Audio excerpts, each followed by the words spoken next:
आकाशवाणी गोरखपुर से समाचार दर्शन।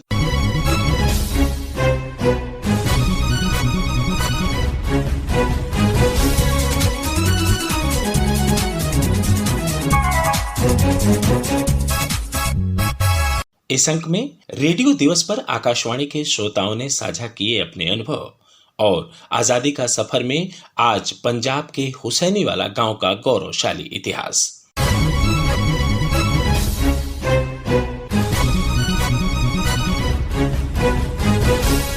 इस सप्ताह विश्व रेडियो दिवस मनाया गया। यह दिवस हर वर्ष 13 फरवरी को मनाया जाता है। विश्व रेडियो दिवस पर आकाशवाणी ने एक लंबी भेंट वार्ता टॉकेथॉन आयोजित की, जिसमें भाग लेते हुए आकाशवाणी के महानिदेशक एन वेणुधर रेड्डी ने कहा कि आकाशवाणी ने दशकों से अपनी विश्वसनीयता बनाए रखी है और इसका श्रेय प्रसारकों, कार्यक्रम से जुड़े अधिकारियों और अन्य कर्मियों के साथ साथ तकनीकी दल और समाचार बुलेटिन तैयार करने वाले संपादकों तथा सहयोगियों को जाता है। विश्व रेडियो दिवस के संदर्भ में सब श्रोताओं को शुभकामनाएं और बधाई।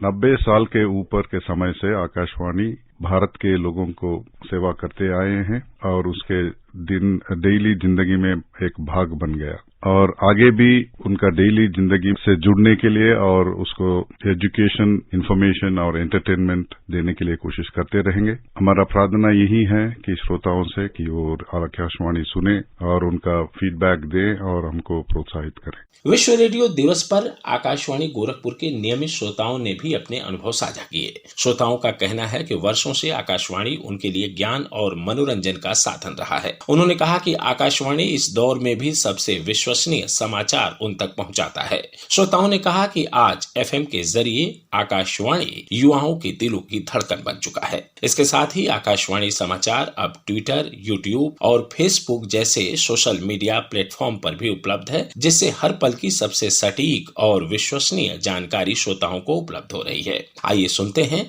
हमारे कुछ नियमित श्रोताओं को। मैं दिलीप कुमार जायसवाल रसड़ा बलिया से। कभी बुजुर्गों और पुराने जमाने के लोगों की पसंद माने जाने वाला रेडियो अब युवा दिलों की धड़कन बन चुका है। खासकर मोबाइल और इंटरनेट पर रेडियो को युवा बड़े चाव से सुन रहे हैं। खेतों की लहलहाती फसलों से लेकर शहर की रंगीन दुनिया में भी इसने अपना कदम रखा है। मुझे बस इतना कहना है कि रेडियो तुम तो मेरे मीत हो, रेडियो तुम तो मेरे मीत हो, बिन बांधे बध गई जो वो प्रीत हो, सुख दुख के साथी तुम, प्रेम अपनत्व और सद्भाव भरी, पाती तुम हौसला देने वाली सदियों की एक रीत हो, रेडियो तुम तो मेरे मीत हो। गांव गांव गली गली जब तेरी बयार चली, हर्षित पुलकित होठों पर मुस्कान की कली खिली, रेडियो तुम तो मेरे मीत हो, बिन बांधे बध गई वो प्रीत हो, बिन बांधे बध गई वो प्रीत हो। मैं doctor Pankaj Kumar Srivastava, institute of education निबिया बछाव वाराणसी में प्राध्यापक के पद पर कार्यरत हूँ। आकाशवाणी गोरखपुर द्वारा प्रसारित कार्यक्रमों का मैं बचपन से ही नियमित श्रोता हूँ। ये कार्यक्रम ज्ञानवर्धक होने के साथ साथ राष्ट्रीयता के विकास में महत्वपूर्ण भूमिका अदा करते हैं। आकाशवाणी साहित्य, संगीत, खेल तथा ज्ञान विज्ञान के प्रचार प्रसार का सबसे सरल, सहज एवं सुगम साधन है। आकाशवाणी गोरखपुर केंद्र के सभी सदस्यों को रेडियो दिवस की हार्दिक शुभकामनाएं।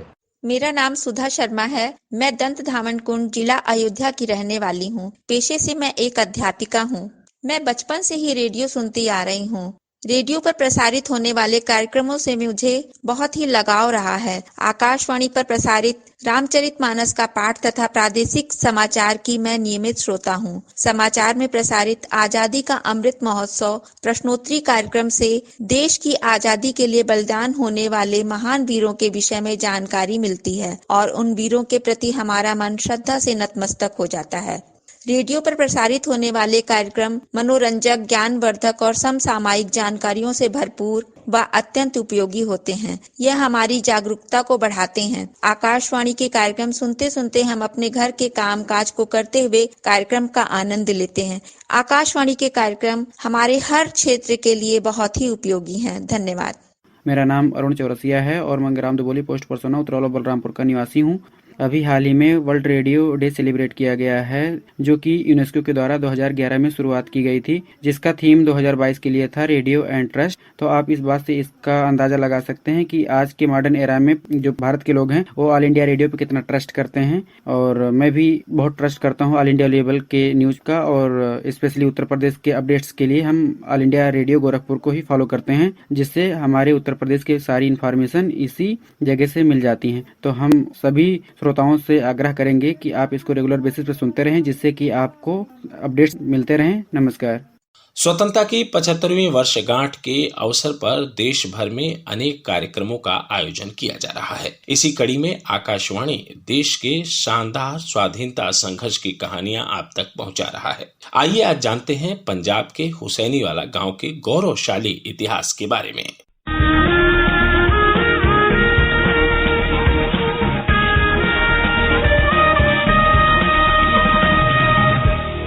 हुसैनीवाला पंजाब के फिरोजपुर जिले का एक गांव है। ये गांव पाकिस्तान की सीमा के निकट सतलज नदी के किनारे स्थित है। हुसैनीवाला गांव वही जगह है जहां 23 मार्च 1931 को शहीद भगत सिंह, राजगुरु और सुखदेव का अंतिम संस्कार किया गया था। 8 अप्रैल 1929 को लाहौर की सेंट्रल असेंबली में बम फेंकने के जुर्म में क्रांतिकारी भगत सिंह, राजगुरु और सुखदेव को फांसी की सजा सुनाई गई। लाहौर में 23 मार्च 1931 को शाम 7:15 पर इन तीनों को फांसी दे दी गई। वतन पे जो फिदा होगा अमर वो नौजवान होगा, रहेगी जब तलक दुनिया ये अफसाना बयां होगा।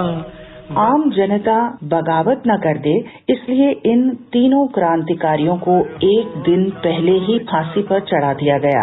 अंग्रेज इन क्रांतिकारियों से इतने डरे हुए थे कि उनके पार्थिव शरीर भी उनके परिजनों को नहीं सौंपे गए। इसके बाद जेल अधिकारियों ने जेल की पिछली दीवार तोड़कर इन शवों को लाहौर से लगभग 40 किलोमीटर दूर हुसैनीवाला ले जाकर सतलज नदी में बहा दिया। लेकिन सतलुज का दरिया बहुत देर तक ये राज अपने सीने में दफन नहीं कर सका। सुबह होते होते हजारों लोगों ने उस स्थान को खोज निकाला जहां पर शहीदों को उफनती लहरों के सुपुर्द किया गया था। तब से ये स्थान युवाओं और देशभक्तों के लिए तीर्थ स्थल बन गया है। यहीं पर उनके एक और साथी बटुकेश्वर दत्त का भी 1965 में अंतिम संस्कार किया गया। बटुकेश्वर दत्त की चाहत थी कि उनका अंतिम संस्कार वहां पर ही हो जहां भगत सिंह और उनके अन्य साथियों का अंतिम संस्कार हुआ है। बाद में भगत सिंह की माता विद्यावती का अंतिम संस्कार भी यहीं किया गया।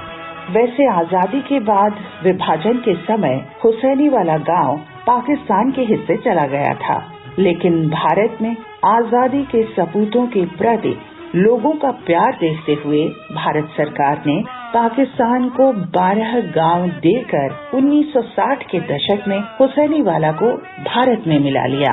हुसैनीवाला स्थित इस स्थान को राष्ट्रीय शहीद स्मारक के रूप में 1968 में विकसित किया गया।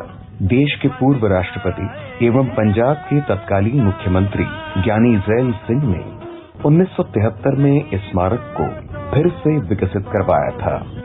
इन शहीदों की स्मृति में बनाया गया ये राष्ट्रीय शहीद स्मारक देशभक्तों के लिए किसी तीर्थ से कम नहीं है। प्रत्येक वर्ष शहीदी दिवस के अवसर पर यहाँ मेला लगता है। वतन पे जो फिदा होगा अमर वो नौजवान होगा, रहेगी जब तलक दुनिया ये अफसाना बयां होगा। आजादी के अमृत महोत्सव में आइए हम आजादी की लड़ाई के उन निशानों को नमन करें जिन पर लिखी देश के अमर सेनानियों की कहानियां आज भी मन में देशभक्ति का ज्वार उठाती हैं। इसी के साथ संपन्न होता है समाचार दर्शन का ये अंक। संपादन आदित्य शुक्ला और वाचन वेद प्रकाश पाठक।